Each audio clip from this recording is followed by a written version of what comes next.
Hello, we are live. Welcome to the This Is Not Therapy Hour. I am Brandon Testers. I am a licensed therapist, technically a LCPC, licensed clinical professional counselor in the state of Illinois. But this is not therapy for so very many reasons. What this is just an open conversation. It's me streaming for an hour a week because it's a way for us to be able to connect and chat with each other, talk about things. I am very privileged to have the opportunity to spend a lot of my resources, a lot of time and energy thinking about and learning about and working with issues of neurodiversity in particular and executive functioning, but just things that generally would fall into the category of cognitive, social, mental, emotional issues. And not everybody has that opportunity. So this is a way for me to be accessible, for us to be able to have this conversation about those kinds of things. Every week we pick a topic, and this week, I guess I should have mentioned off the top, our regular host, Marie Moran, is not going to be here today, unfortunately. We'll miss her, but she did wonderful work in setting up a topic for us and even kind of soliciting some questions. So we have some things to talk about off the top. But as always, those of you who are here watching this live, I've got the chat up and open.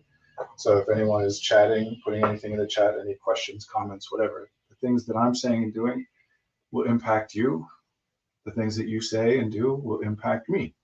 That's how a conversation works. And if that takes us outside of the established topic for today, then that's where we go. I run a small practice called Effective Artistry. It's a small private group therapy practice. Group meaning we have a group of clinicians, not that we only do group therapy work. We do primarily individual, but also couples, family, and at the moment no group, although we're heading towards launching some group work. We are able to practice with anyone in the state of Illinois. And we practice a neurodiversity affirming approach. That's, again, one of the things that I have the privilege to be able to do is to kind of think and learn and develop something that not everyone has the chance to do. So that's the way we approach it. Unfortunately, at the moment, we are on a wait list. I'm working to rectify that. We're in the process of hiring. If anybody out there is a licensed therapist in the state of Illinois interested in this work, hit me up. admin@effectiveartistry.com. But we'll probably be having some new people join our practice soon. We've met with some great candidates. As part of that, we have construction going on the other side of the wall behind the camera, which I guess I should ask. I hope everyone can hear me okay. If anyone is here and cannot hear me, please let me know. I think I've got the audio set up correctly. We also do executive functioning coaching, although we don't have as much capacity on that as we once did. We've kind of been more focused on expanding the therapy side of things lately. But Marie, who regularly hosts this, is one of our wonderful coaches. What else? I apologize for not being here last week, especially for the late notice. It was my son's 4th birthday, so we took him out to a special lunch, just he and his mother and I and his baby brother, but his older brother was at school, which was nice. And I just been very busy lately, and it had slipped my mind repeatedly to notify Marie, to be able to notify everyone that we were canceling. So I apologize for the late notice, but we're here today. I don't remember everything that I was saying before, but we're here. We're going to chat. And it's just me, which it hasn't been just me in a while. I always prefer to have somebody else to talk to, but happy to be here in any way that I can. I'm pulling out my phone because Marie chose a topic and set up some questions and messaged it all to me on my phone. So I'm going to be referencing that until and unless I'm seeing things in the chat that take us elsewhere. The theme for today is when autism meets ADHD. Oh, fun. And apparently there has been some discussion online on Twitter, especially about the AuDHD portmanteau, AuDHD.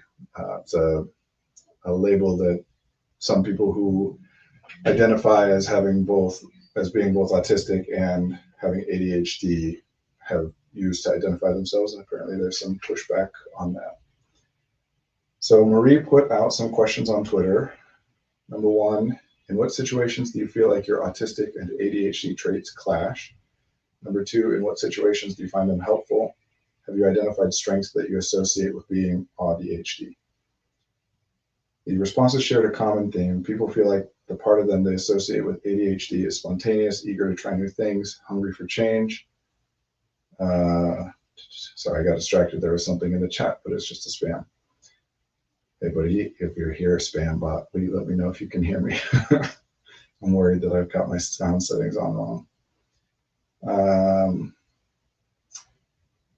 People feel like the part of them they associate with ADHD is spontaneous, eager to try new things, hungry for change, but the part they associate with autism craves order, structure, and routine.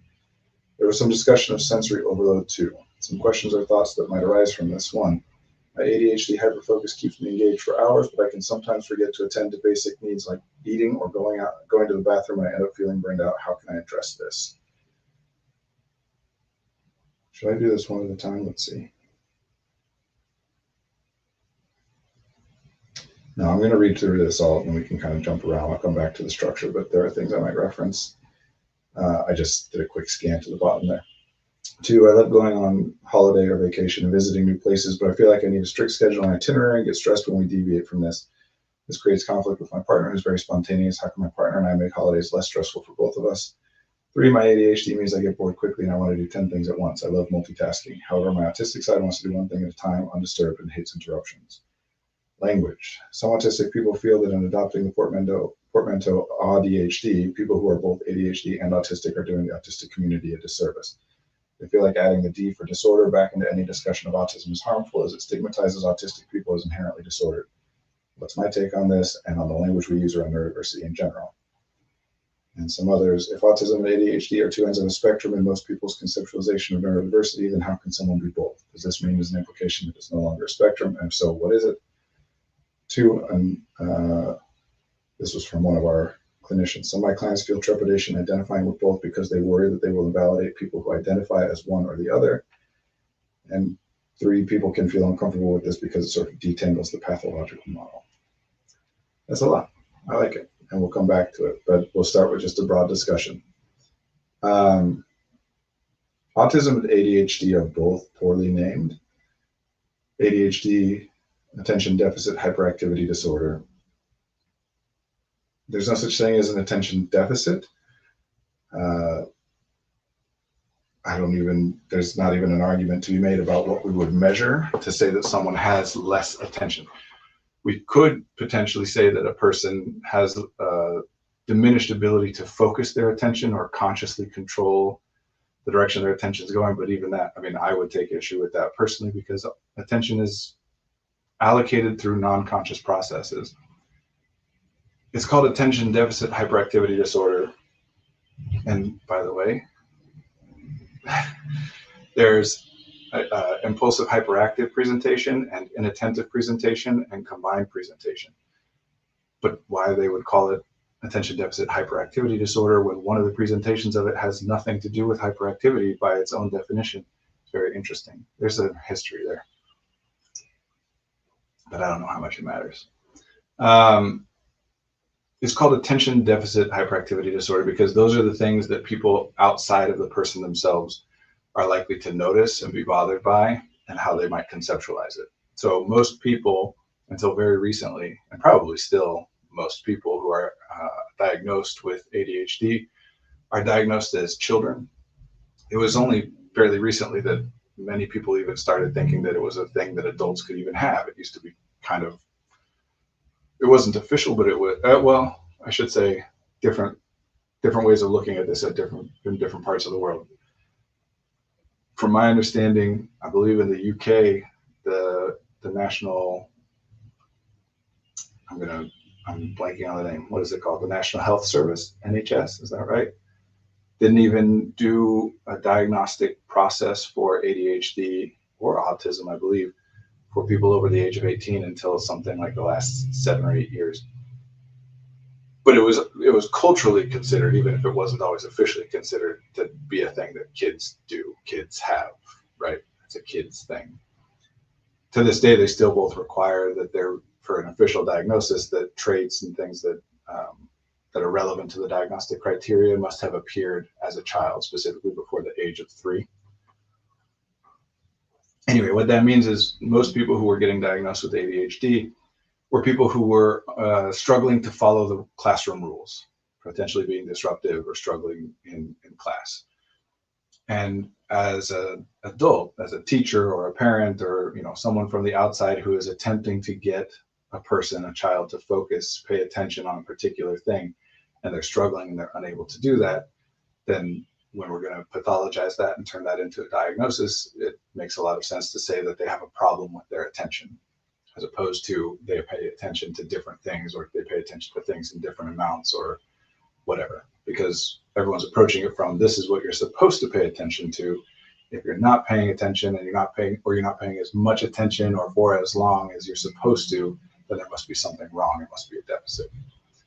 But that's not how it is. And of course, like we just said, hyperactivity is in the name, even though the diagnosis itself has an entire category of people who are explicitly, per the diagnoses, like definition, not exhibiting hyperactive symptoms. People have explored, putting forward different terms for this, but we might get to that in a little bit. Autism, I think, is less commonly discussed in terms of like the etymology of the name. I know for myself, it wasn't something I thought of until, I don't know, sometime in the last few years, somebody pointed out autism, AUT-ism, same root as automobile, autobiography. It means self. So autism, in the etymology of the word, means a person who is by themselves, a person who is isolated or in their own space. I know that I can't speak to the veracity of this. This is something I've seen online, this next thing, but I've heard that the Maori term for it translates to a person in their own space and time. Yeah, okay, we'll leave that there. Now,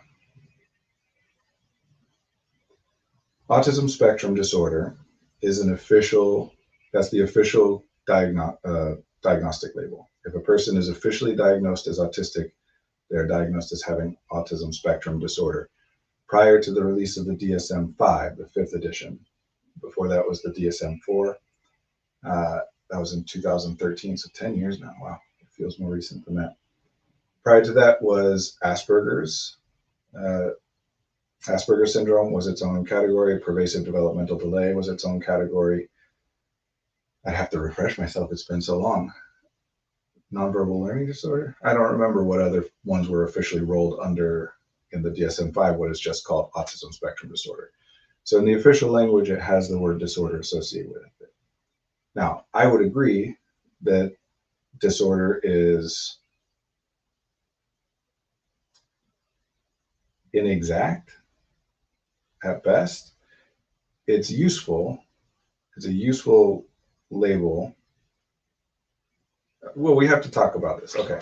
So disorder, as opposed to disease and as opposed to syndrome, these are 3 different categories of things. They're not just interchangeable words.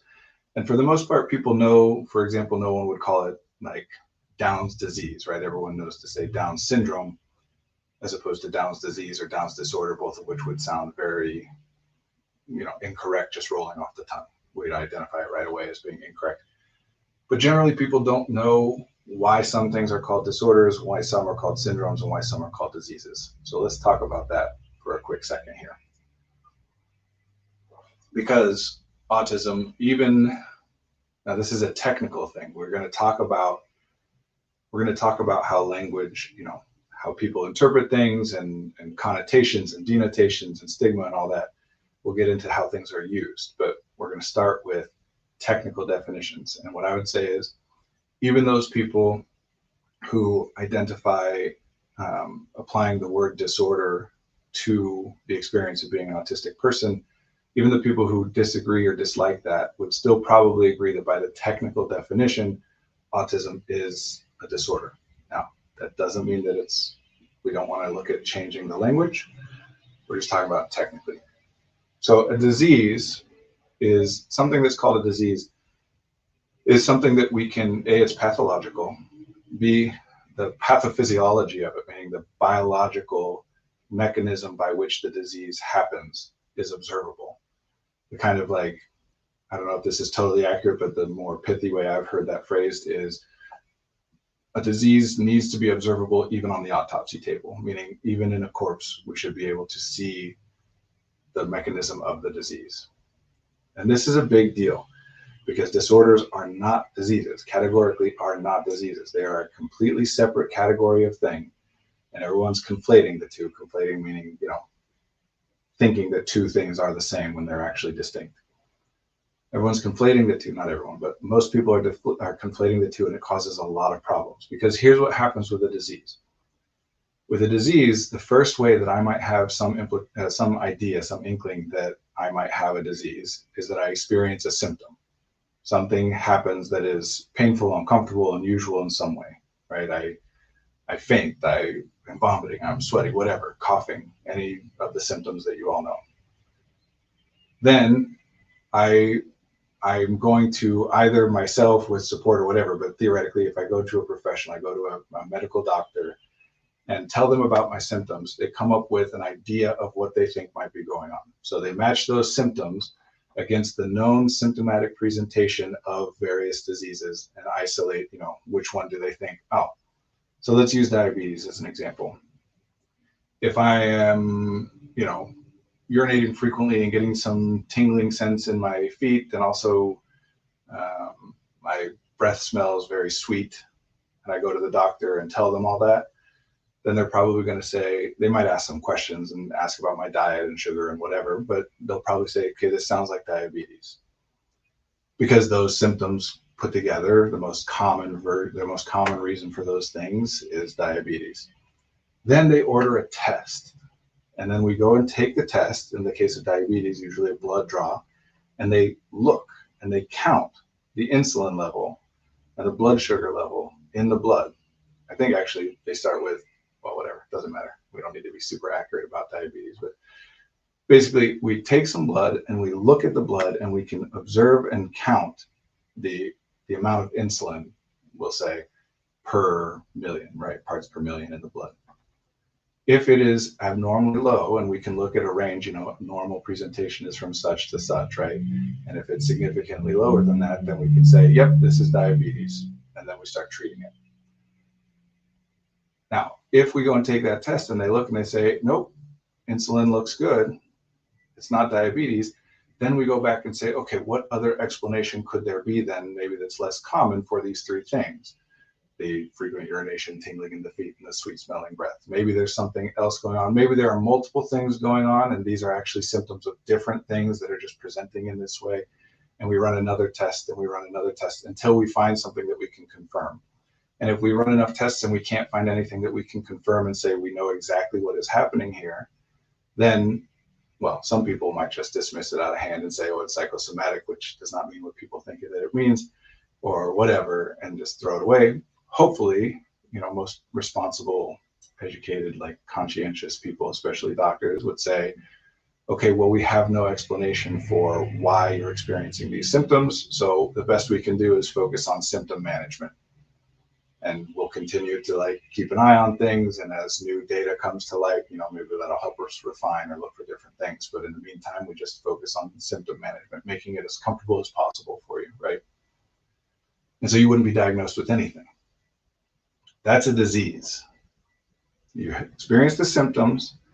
We make our guesses about what those symptoms are coming from, the disease, and then we run an objective, observable test to be able to confirm the presence of that disease or deny the presence of that disease. Syndrome is a little bit different. Syndrome is where we can look at something like Down syndrome, for example. Really, a lot of genetic disorders are going to fall into this category of syndrome, but there's a lot of other things as well. The syndrome is where we see a collection of symptoms present co-occurring in large numbers or some kind of pattern, right? We see, well, this person has this abnormal symptom and this and this and this, so there's 12 of them. And this other person has the exact same 12, and this other person has those same 12. And this, so at a certain point we say, okay, clearly something's going on, or at least it seems like that these 12 symptoms are related to something. But we look and we look and we come up with theories and we explore and we can't find the pathophysiology. That's the jargony term for the specific observable thing that is happening in the biology that results in the symptom. We can't figure out what that is. That's when we call it a syndrome. Now, a lot of things like Down syndrome, we have a lot of genetic disorders that we put in the category of syndrome. The distinction here is that we can look and say, like in the case of Down syndrome, we can say definitively everyone who has Down syndrome has this extra chromosome. And if a person has this extra chromosome, they have Down syndrome. So we can say what is happening there. We know, or not what is happening. We can say very confidently that people with this extra gene have these symptoms. We still can't look and say what exactly the mechanism of that is. We don't know exactly what it is about having that extra gene. In what particular way does that affect cells or chemicals or whatever that then results in the symptomatic expression. We have theories about it, and of course, a lot of research around these things is aimed at trying to find what is the biological mechanism so that we can target that, so that if somebody does have some problematic symptom from a disorder, or from a syndrome, I'm getting all these words confused. That's not going to make it easier for anybody. That we can look at symptom management or even relief or reversal or whatever.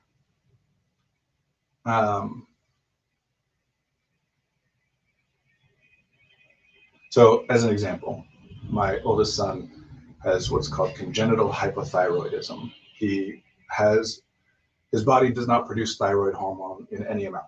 Either he, for whatever reason, his body just did not develop a thyroid gland, or if it's there, it just doesn't work, or it might be in the wrong place is a common thing, you know. In the past, the symptoms that result from that particular disease are, you know, intellectual developmental delay, intellectual disability, facial malformations, all kinds of things. I mean, it's a very severe, it really affects people over the span of their lives. It's very, very high impact thing. Now, these days, it's part of, at least in Illinois, and I would hope and imagine most states, it's part of the screening that they do with all newborns. Every newborn, they take some blood and they check for just a bunch of things just to be on the safe side.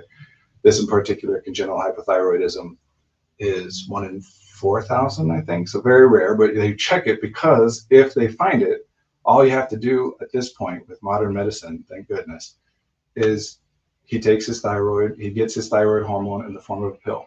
Every day of his life since he was a baby, he takes a pill. He has to get his blood drawn at regular intervals to see how the levels are looking and whether they need to adjust the dosage up or down. And so that eliminates those symptoms. So a lot of medical research around different syndromes is looking for stuff like that. If we can see like the start point and we can see the observable symptom, if we can find what the mechanism is in between, we can try and potentially develop some intervention to try and negate or reverse or mitigate some of those problems. And I want to be clear that this is, again, pathological, meaning, maybe I should have explained that. Pathological, shorthand just means injury or illness. It means a thing is not as it should be. So this is, when we're going to get to disorders here in a minute, this is a whole different ballgame. But when we're talking about physicality, for example, we can say there are some things which observably and experientially vary without it being identifiably globally worse to be that way, right? Being taller or shorter, or having different color hair, eyes, skin, there's no global inherent biological advantage or disadvantage to different versions of that. Whereas some things don't vary from human to human, except in cases of injury or illness. For example, all humans have 2 eyes and use binocular vision. If that is not the case, then we would say that's either from an injury or an illness. We would call that pathological. So some things are relatively static across the human species, with rare exceptions, and those exceptions seem to be in some global way negative. Meaning, doesn't mean that there's no upside, no advantage to it, but on balance. Effectively think of it as if you had the option, would anyone theoretically, hypothetically choose the pathological version? And we would generally, if we're calling it pathological, we would generally say no, no one would choose that. Even though there are strengths and benefits and differences that are advantageous both to the individual and to the community that individual is a part of. Kind of like saying, when you suffer, when you go through adversity, you can say, yeah, I learned, I grew, I became stronger, I changed. If it hadn't happened, I wouldn't have blanked. We can talk about the good things that happen, but still suffering, adversity is not a thing that we desire for people to have to go through. When it happens, there are benefits to it, but we'd still avoid it if we could. So that's disease and syndrome. Disease, we have to know, we have to be able to observe what is happening. Syndrome, we have to be able to observe the symptoms happening in conjunction with each other, but not necessarily know exactly why it's happening. Disorder is a third different category, and disorder means disordered, meaning not ordered. So first, in order to be able to call anything a disorder, first we have to identify what we would consider to be the orderly or the ordered version of it.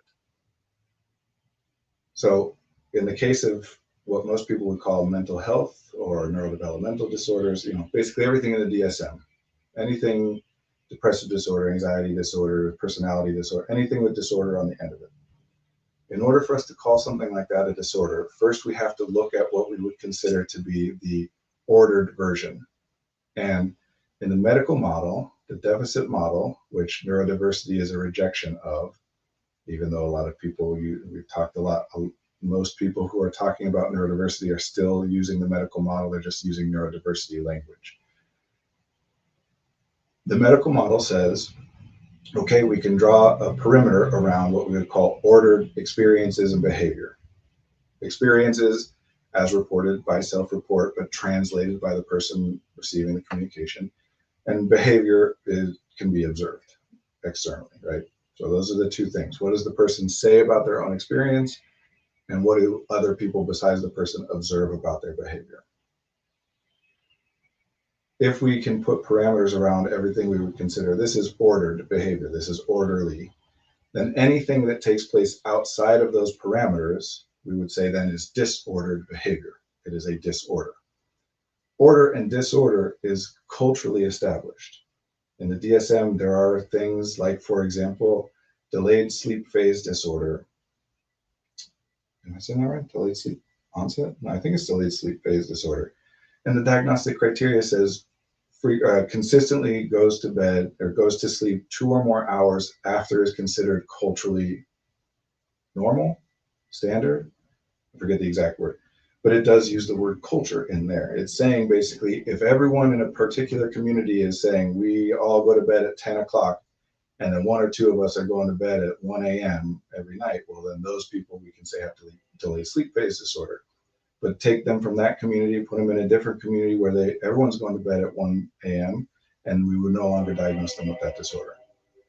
Oppositional defiant disorder has as one of its diagnostic criteria that the person engages in behavior which annoys those around them, which obviously depends on who the people are around them and the ways in which they're responding to what the individual being diagnosed with ODD is doing, right? There are even things where we can all, or at least most of us, can agree that they're useful to exist as diagnostic categories, even if we might debate particulars about it.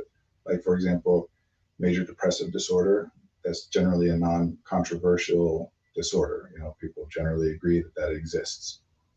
Even that still depends on what is our cultural concept of the typical, the orderly, the expected extent to which a person is experiencing sadness or depression, right? I mean, the diagnostic criteria include things like feeling sad most or all of the day, most days of the week for 6 months or longer. And I don't think it says sad. I think it says feeling I don't have all this stuff memorized off the top of my head. You can look most of this up online. You probably can't find the full, well, I mean, you can pirate anything, but I doubt you can find like the full DSM-5 in one place online for free, but you can Google the specific disorders, and usually you'll be able to find resources that list out the diagnostic criteria, like one each. So disorder in the context, I mean, in the definition of the term, disorder means that we collectively, the people who have decided that this is a disorder, have determined that there is a typical way of going about, of experiencing and or behaving. And we've noticed, like in a syndrome and like with a disease where we would still notice the symptoms first, right? We have noticed some symptoms, meaning people are experiencing things that are unusual, unpleasant, uncomfortable to some extent. And those symptoms co-occur with other symptoms at some rate that seems notable. So we start looking at it and labeling it. This is how ADHD came to be a thing. This is how autism became to be a thing. These are not like diabetes where someone came up with a theory for the symptoms, started looking and found the pathophysiology. We just notice, okay, this person is struggling to regulate their attention as observed, blah, blah, blah. All this stuff is filtered through the people who are talking about it, right? They're moving around a lot, hyperactive. They have a hard time staying focused on what they forget things, etc. All these things which are actually diagnostic criteria in the DSM. And by the way, any of you who are aware of like Asperger's is no longer a thing. What that means is it was in the DSM when it was the 4th edition. It was taken out for the 5th edition. The DSM, the Diagnostic and Statistic Manual, is the book which dictates what these things are and how they are officially categorized and diagnosed. If it does not exist in the DSM, it does not exist as an official disorder. That's why we say Asperger's doesn't exist. It's not a thing, right? Even though there are probably millions of people who have paperwork with official diagnoses of Asperger's disorder on their paperwork because it was a thing at one point. And this is whether something goes into the DSM is considered a disorder or not is controversial. It's political. It is. There are committees, and there are committees full of committees and committees who determine what goes in the DSM and exactly how whatever is in there is structured. Famously, homosexuality was at one point considered a disorder and put into the DSM and was taken out in the 1970s. Now we're dealing with, for example, I'm just trying to point out how murky all of this gets, because primarily if something is not listed in the DSM as a disorder, it is difficult to impossible to get medical treatment and or to get insurance to cover any medical procedures, any biological procedures. If your insurance pays for antidepressant medication, then you probably have an official diagnosis on your paperwork of depressive disorder. If depressive disorder, and there were no such thing as any of these depressive or mood disorders, if they were all just removed, the insurance companies would then say, well, there's no diagnosable problem here that we need to be taking care of, right? So then we get problems like what's going on with trans issues when it comes to the disorders, because unlike homosexuality, there are medical and biological treatments, procedures, interventions, whatever term you want to use, that we would theoretically want insurance to pay for. Certainly myself, as someone who considers themselves an ally to trans people and supportive of trans affirming care, I want insurance to cover trans affirming care, gender affirming care. In order for that to happen, it needs to stay in the DSM as a disorder. So there has to be some version of gender dysphoric disorder or whatever. So in the same place where people were campaigning to get homosexuality removed from the DSM, which again is something I 100% obviously support, in order to depathologize it, meaning we don't want it to seem like it's an injury or an illness. It's not a bad way to be. It's just a variation, like being taller or shorter or a different hair color. It's just a variation. It's not better or worse. It's just a particular way that humans can be. So we wanted to remove it. Well, now a lot of the people who fought for that would fight to keep a very similar, at least, having some overlap disorders, keeping them in the DSM so that it's not turned into, well, this is just the way somebody is and doesn't need any support from the community or medical community or whatever. This stuff is murky. It's cultural. So officially, autism is autism spectrum disorder. Now, I utilize the neurodiversity paradigm. I look at the world through that lens. And as I've stated, I think most people still use what's called the medical model, which is everything we've been talking about. But the medical model states about a disorder that what we can call ordered behavior, ordered experiences, that stuff that's in the parameters of typical, we can call it healthy, we can call it appropriate, we can call it good, safe, whatever. All of those things, because it's good. That's the assumption in the medical model, is that that is good, and that any other version of being, any other pattern of experiences or behavior that exists outside of those parameters, we could say is unhealthy or bad or inappropriate or whatever. That's the medical model. That's what it means. Medical model is not talking about utilizing medical treatment. I am a proponent of neurodiversity. I take medication to treat my ADHD. There's nothing wrong with using medical intervention, biological intervention to support in these things. When we're talking about the medical model, we don't mean, it's not a debate of, is there a biological component to this? Can medical interventions be effective? We're not debating that. There are people who debate that, but that's not about talking about the medical model. The medical model, or again, sometimes called the deficit model, we're talking about a way of viewing this, which is to say that if you have a disorder that is bad, pathological, it is an injury or it is an illness, and the idea, the goal, the objective would be to heal that injury or that illness, to correct what is going, quote unquote, wrong in that model. Neurodiversity abolishes that.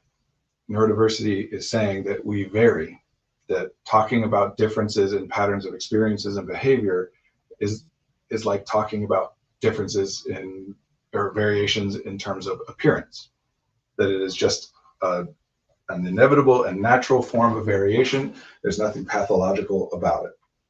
That's the whole point. That doesn't mean that we don't think it's problematic in any sense.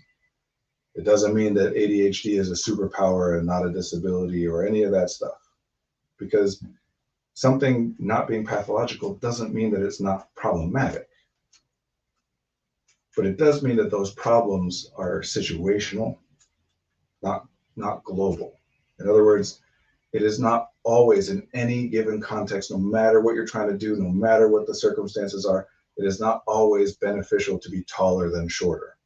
There are times when it's beneficial to be taller than shorter. There are times where it's beneficial to be shorter than taller. Even if you might make a claim, and some people I'm sure would, that on balance it's more one than the other, well, that has a lot to do with the culture, the society, the experiences that we're, in other words, something that's advantageous in our current school system is going to have a huge impact, because kids mostly engage with our current school system from age 5 to age 18. I mean, a lot.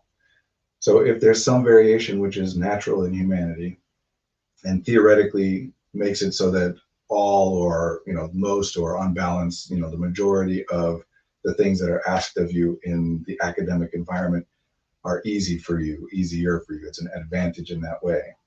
That still doesn't mean that we would say that it's globally advantageous. That's a narrow set of experiences. It's a very narrow range of contexts and environments and whatever. So this is something that people generally, I think, have a intrinsic sense of. We each have our own strengths and weaknesses. Often people will talk about it. Even that, I don't like that language, because that's comparative. We don't need to say strength and weakness. It's just advantageous or disadvantageous. It's in terms of, this is why to me the accomplishment equation stuff that we talk about is so important. Because what we're talking about is things that make things less costly or more costly. Not more or less capable, but more or less costly. How much of your resources will it take? How much support might it take for a person to be able to accomplish a thing? not can they or can't they. Anyway, I'm doing this whole thing and there's still lots to get to and not a lot of time. So let me try and speed this up a little bit. The point is to say that we can say that autism is a disorder. If we are neurodiversity affirming, we can still say that autism is a disorder or that ADHD is a disorder, by which we mean that it is officially categorized as a disorder. Neurodiversity is not to say that some disorders should not be considered disorders because they're not pathological. Again, this is my version of it, but it's also kind of the origins of, it's the people who develop these concepts, their version of it too, and it's hard to defend other versions of this if you get this detail about it. Is that calling a thing a disorder has so many variables involved in calling it a disorder that it is not an inherent statement of goodness or badness. The medical model will say that it is, that it's pathological. Neurodiversity can say there's nothing wrong with admitting that a person is tall or that a person is short. Kind of like in the same way that autistic people kind of as a majority are opposed or tend to be opposed to person first language, right? Like a person with autism, because the premise of using person first language, that they are a person with autism, is to separate them from the autism, self-admittedly, right? That's the point. We say, no, they're not an autistic child. It's a child with autism because the autism doesn't define that. Well, that is premised on the idea that the autism is bad and that it is separate from whatever theoretically the core of the individual is. People who use identity first language say, I am an autistic person, are saying, A, it's a core part of who I am. If theoretically you were able to change me in such a way that I no longer was autistic, then I would also no longer be me. It is part of who I am. And B, that it's not a bad thing. Just like if a person says I'm tall or short or I have brown hair or blonde hair or whatever, it's an accurate label. It is not a denigration or an insult or an indication of some deficit. So that, I think, generally is where the pushback against involving the term disorder is, because it's still, the idea is most people have the idea that disorder and disease mean the same thing. The disorder inherently means pathological because that's how we treat it in our culture. It does not inherently mean that. And the reason I'm saying that even those people probably would agree with the technical identification of autism as a disorder is because if you didn't, then at most we're talking about it as culturally what we'd call like a personality trait, right? If you say I'm shy or I am, I don't even know what descriptors are there of people's personalities that we use all the time. I'm punctual, I'm dedicated, I am excitable, whatever. Like we have all these terms that we use to describe ourselves and each other in terms of some pattern of experiences and behaviors that we would not indicate, require, or even would benefit from some identification in a larger way, categorically, that we could say many people officially or unofficially fall into this category. Now, some people may be advocating that we eliminate autism disorder from the DSM. I'm not like up to speed on all the movements here. If they are, that it's not that I have an inherent problem with that. It's that if we eliminate it from the DSM, the way that things are structured is that we then eliminate the option for people to get official support, right? That if you're going to get accommodations at school, we have to have something to put on the paperwork. And would it be great if school and the workplace and medicine and health, the entire field and industry, if that was all structured differently so that it didn't need all this? Absolutely, 100%. But until and unless that happens, it is this way. And if we want people to be able to feel entitled and be entitled to support, then we have to have some way of categorizing it. So disorder is the best term we've got for that. This gets into all this kind of stuff of like why genetic research into autism is problematic at best. Because, well, it doesn't matter. It matters, just I haven't even gotten to like any of the stuff that we were supposed to be talking about today.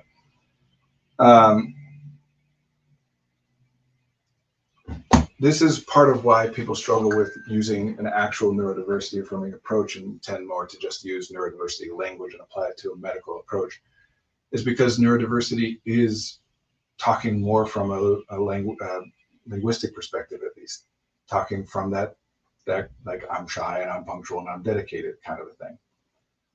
For example, self-identification. If you are not a supporter of self-identification, then you are holding to, at least in some ways, the medical model. And I'm not even talking about problems with equal access, well, unequal access to the channels required for official diagnosis, although that's a huge problem. There's also the arbitrary nature of the diagnostic process. The diagnostician has a lot of leeway, a lot of flexibility in what labels they apply. There's a reason that white boys are disproportionately diagnosed with ADHD and black boys are disproportionately diagnosed with oppositional and defiant disorder. Implicit biases play a role in it. So that in and of itself, even if everyone has access, that is still a problem. There's still the problem that this is all defined culturally. If everyone in a classroom is free to stand up and move around whenever they want, then when an individual is standing up and moving around frequently, we don't even identify that as a symptom, much less start a process of trying to allocate some diagnostic condition to explain the existence of that symptom. So all of that stuff means that if you are saying that only official diagnosis matters, only official diagnosis, therefore self-identification doesn't count, then that's medical model. It means there is an us and there's a them, and there's some definitive way. And it leads to a lot of what was being talked about in these questions, about people being hesitant about claiming a label, because it's arbitrary. And by arbitrary, I don't mean it doesn't make sense. Arbitrary, again, is a word with a specific meaning. It means as determined by some person, the arbiter, right? Like the person who is making the determination. It's inevitable. There's not a way around it with this kind of stuff. Linguistically, there's the old question of when does a pile become a pile? One piece of hay on the floor is not a pile, definitively. A million pieces of hay stacked together, lumped together, is a pile. Everyone would agree. What exactly is the turning point? Is 10 pieces of hay a pile or not? 50, 99, 100?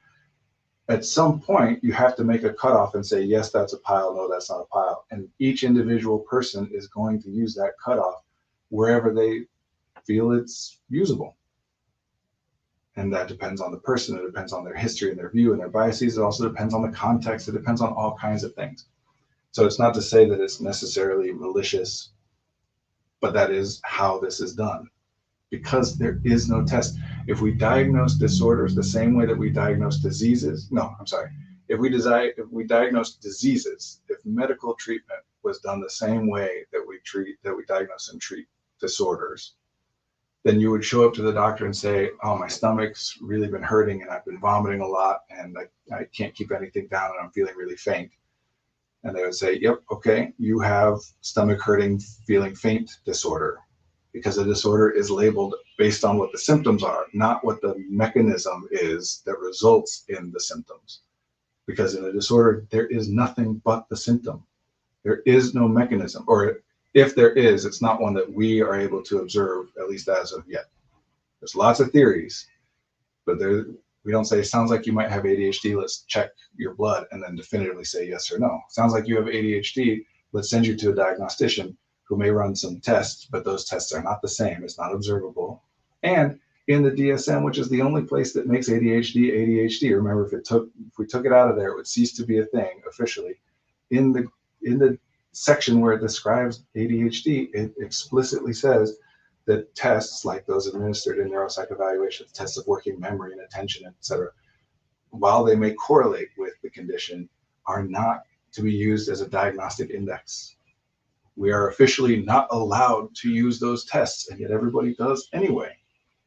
So again, if you're talking about only official diagnosis matters, you're talking medical model. That's it, period. There's no other way around it.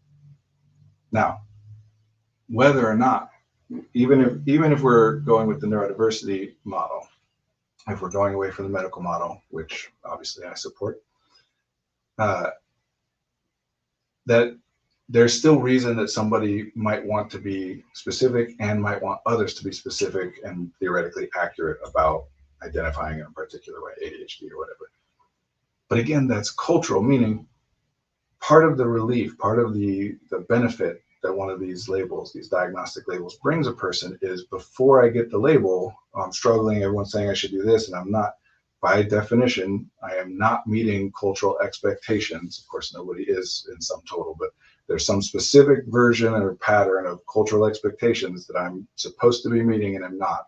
And I'm being told over and over, because it's the cultural expectation, that I should be, and most people seem to be because it's the expectation, and I am not, and I feel terrible, and I'm trying to do stuff and everyone's mad at me and blah, blah, blah. It's an awful experience. And then I get a diagnosis, and then I say, oh, okay, it's not that I'm bad or lazy or wrong or broken. It's just that I have a disorder. It's not a thing that I'm doing wrong. It's just a disorder. That brings relief for people, which is one of the values of having these labels.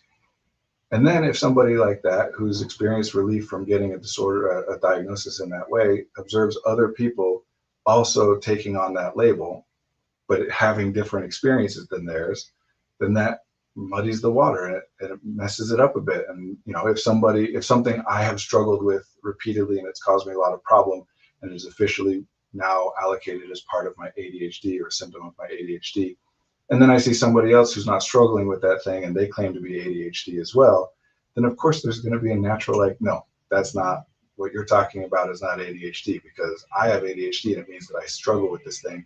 You're not struggling with that thing, so you can't have ADHD, which is fine. It's valid to feel that way. It's even valid to have those conversations, because that's what language is. We debate, we have our own perspectives over what words mean what things. Everybody has their own connotations and denotations and experience, and context matters. It is totally fine. And if you do anything, if you put effort, time, energy, any resources toward trying to take away something from somebody else that is helpful to them, it's fine to feel that way, to say to yourself, no, they've got it wrong, because that preserves that benefit for you, and saying, yeah, okay, they're saying that, but they mean a different thing or whatever. But to then go to somebody who's found a term that they find useful and say, you can't use that term because that's my term, it's not yours. That's entering different territory. And when we're talking about disorder, to me, it's hard to justify spending resources in that way. There are other better things to be doing with our time and energy. Now, that doesn't mean that it's not worth having a conversation, especially on the kind of cultural level, the community level, about what language broadly do we want to use. Again, that's fine. That should happen. We do need to talk with one another, because that's what language is. It's a set of symbols with a mutually agreed upon, a mutually established meaning behind them, even though that meaning will vary from person to person. That's all great.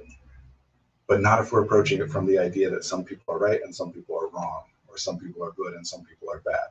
So to make the point that we don't want to use disorder here, we don't want to have that associated with autism, because the general conceptualization of disorder is one of pathology, I think that's a very valid point, and maybe that's the way to go. To say that someone is wrong for using the term disorder would be a different thing, because they're technically not, but it wouldn't matter if they are or if they aren't. It's an optics debate, it's a messaging, it's a language debate, and it's an important and a valid one. And we didn't even get into all this stuff, so maybe we'll do some more next week when Marie's back. Actually, we're going to also have Caitlin Miller, one of our clinicians, is going to start joining us. I'm very excited about that. And maybe we can talk then more about ADHD and autism and the overlap or not overlap, or all this stuff. I have thoughts and theories, and it's worth talking about for sure. But just know that when we're talking about this stuff, especially if we're talking about it through the lens of neurodiversity, we are talking about something which is not observably, factually correct or incorrect. It's about people's experiences. I don't know what your internal experience is. The only way I have of knowing anything about that is your attempt to communicate to me about it. And the same is true in return. You know nothing about my internal experience except for the ways in which I communicate with you about it. And our ability to communicate with one another is imperfect at best. We are not able to get things across with 100% veracity. You won't understand exactly down to the last minute particular detail and connotation. You won't know exactly what I mean. I won't know exactly what you mean. For communication, we're just trying to get close enough that we can get on with whatever we're trying to get on with. This is in existential philosophy and existential therapy. one of the 4 universal fears of isolation, which actually, by the way, really interesting research, and research is, specious, especially fMRI research, which this is. But it was an interesting study that came out just recently, talking about the fact that lonely people perceive the world, view the world differently from people who don't identify as lonely, but also from other people who identify as lonely. Whereas people who identify as not being lonely tend to identify the world using the same cognitive processes as one another, which is, to me, very, very relevant to this conversation we're having. And yes, I am cherry picking, because other fMRI studies, I would say, no, but this one backs up some things that I already think, so I'm jumping on it. But at the end of the day, if someone's identifying as neurodivergent, whether you've been officially diagnosed and accept and embrace that terminology and label, or whether you identify that way yourself, either way, inherent, and the only thing that is inherent in that experience is for someone to say, I feel as though I am different than most people in some impactful, significant way. Anyway, that's existential isolation, is the idea that no one can know maybe I'm freaking people out because it is an existential fear. So I'm sorry if I'm doing that, especially as I got to get going here in a minute. I didn't think it through all that way, but we can't get things across 100%. We just have to take it on faith with each other. We just have to act in our best interest. Now, other people can observe my behavior, regardless of my ability to communicate it to them.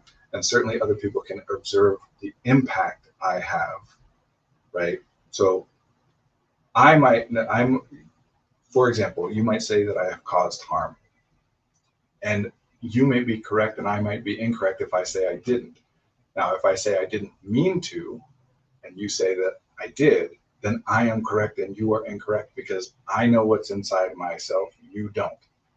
Do people lie about that? Sure, we lie about things all the time, yes. But how are you gonna, you're gonna just say that if someone says something differently than you think about their own internal experience, they must be lying? Because again, that's a slippery slope, right?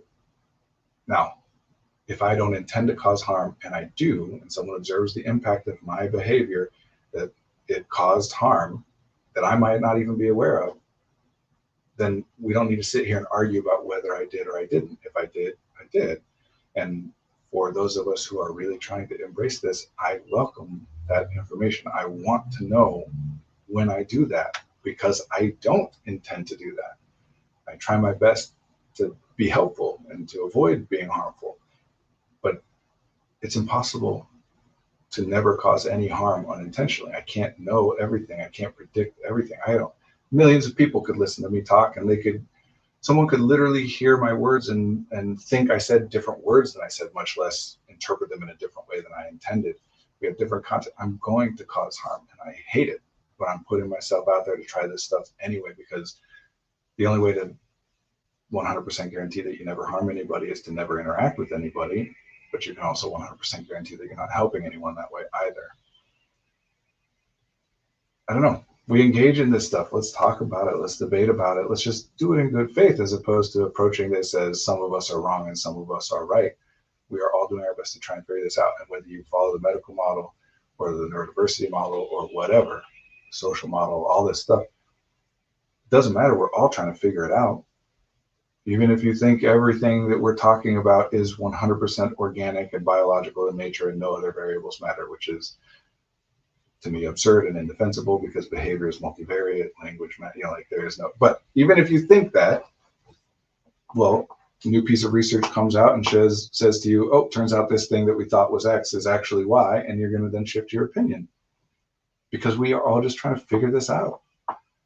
Experience and behavior is far too complex to be able to reduce down to simple cause and effect. It is impossible to do that. So we're just figuring this out. And the more that we communicate with one another, the more that we collaborate with one another, the more that we're open to other people's ideas and ways of thinking about things, the more that we're going to do in terms of learning and forwarding our own understanding, our awareness of ourselves and of each other, our ability to form community and assist one another. Everything gets better the more we communicate. It's imperfect, and we're going to make mistakes, and we miscommunicate, and we cause harm. But the only other option is to not communicate. We communicate, we listen when people give us feedback, Even if I use a word that I think means this thing, but you interpret it that way, which is technically by the dictionary incorrect, if you tell me that, great. I still want to know. It doesn't matter what's in the dictionary. Who cares? If using that word causes harm to at least one person, and if it does to one, it's probably going to do it to more. I want to know about that. Maybe that means we talk about it and have a discussion about what word I'm using and how I conceptualize it and what you're thinking, or maybe we work together to come up with something new or whatever. But I'd much rather know than have somebody just sit on it because they're not sure whether they're using the term correctly.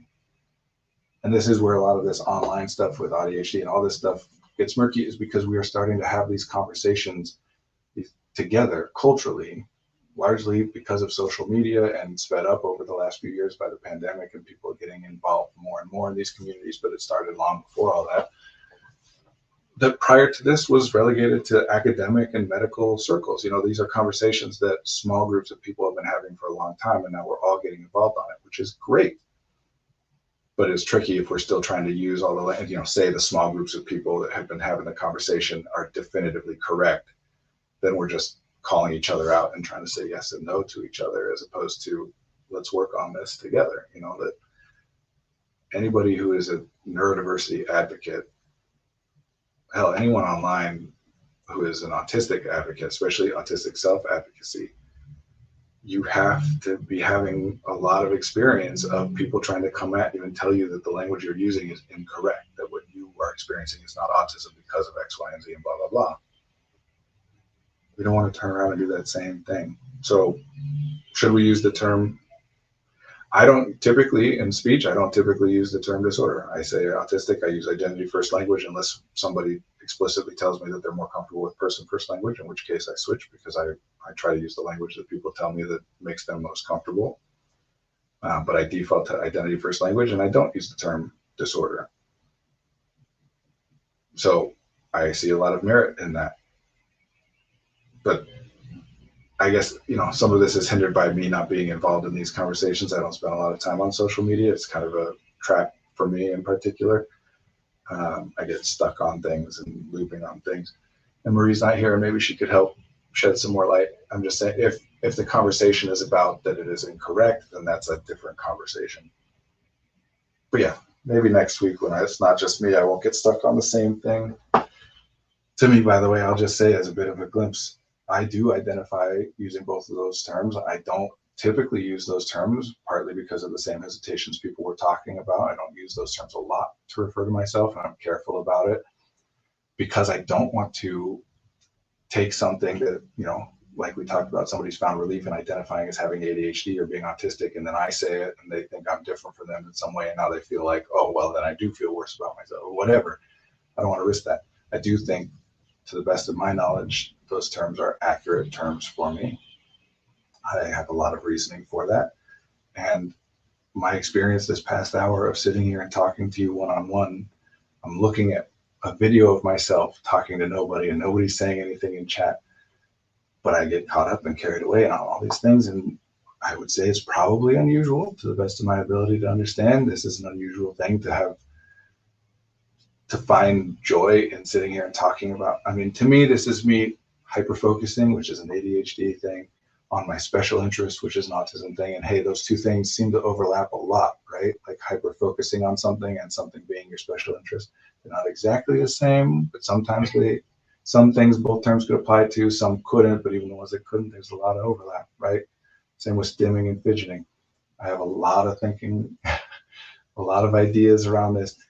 And I want to make it clear that my thinking isn't any more valid than anybody else's. It's just me putting my thoughts and ideas out there, and others put theirs out there, and we can kind of work together to come to some mutual understanding of what kind of language seems to be most useful and et cetera. But generally, make it a bigger tent rather than a smaller one. It's always a good piece of advice. Good to be with y'all. I'm sorry I didn't get to any practical things, but if nothing else, I hope people walk away from this with disorder, disease, and syndrome is kind of separated out. If I'm wrong about anything there or anywhere else, please let me know. It's not like I've put hours of research into this. It's just to the best of my knowledge, and I've put some work in. I put in enough work to feel confident with saying what I'm saying, but I'm wrong all the time, and I would love it if I am wrong, that someone would correct me. I would appreciate that. I gotta go. Good to be with y'all. I'll see you next week. Bye.